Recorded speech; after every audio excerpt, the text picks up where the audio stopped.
created this distinct pool terrace. It's very apropos to British colonialism, where it's that formal hardscape structure.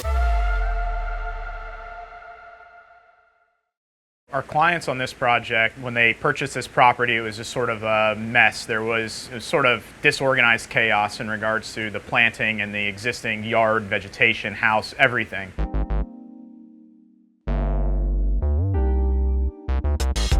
The property had a dense, non-native hedge buffer across the seawall, which kind of inhibited the view from the house out. So we opened that up and let the lawn just sort of flow out to the seawall so that when you're in the backyard, you have this very strong relationship with the water.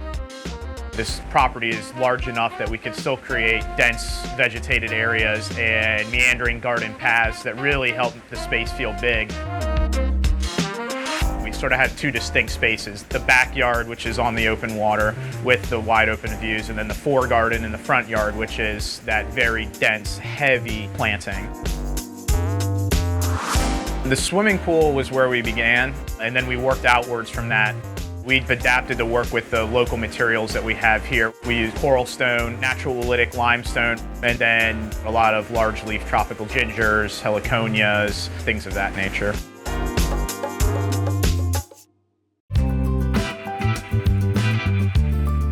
Initially, the primary entrance to the home was on sort of a side yard, and there was a weird, funky relationship, almost like an afterthought.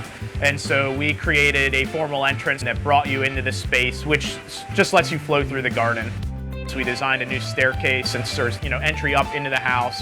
You come down that staircase and you have the option to go out of the property to the pool deck or through meandering garden spaces.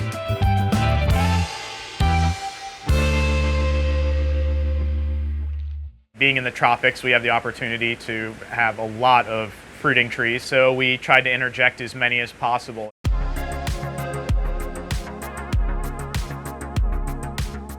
We have lemons, limes, guava, soursop, noni, avocado, so we got in as many as we could, and luckily there's the space for it, because all of those trees need a lot of light, they need a lot of water, but so far it's been very productive. One of the large existing palms was a specimen Canary Island date. We designed the planting areas, the massing, so that when you're in the swimming pool and as you sort of progress through the garden, you get little glimpses and peeks of that date palm, because it is a focal point. It's sort of the grandfather, the anchor of that entire side of the garden. And so we wanted it to be highlighted, and I think we've accomplished that.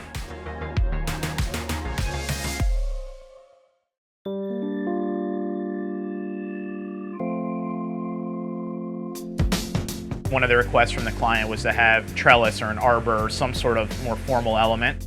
And so we created trellises on the back facade of the house to mimic and accent the columns that the home is elevated on. Another request is to have an outdoor shower. You have 365 days of the year almost, so you can shower outside. And so we created a wooden louvered panels shower enclosure. Put a large lipstick palm in a pot in there because it is a little darker, the shade's heavy, there's a lot of water, and I think the client loves it. He uses it, I'm pretty sure, as his primary shower.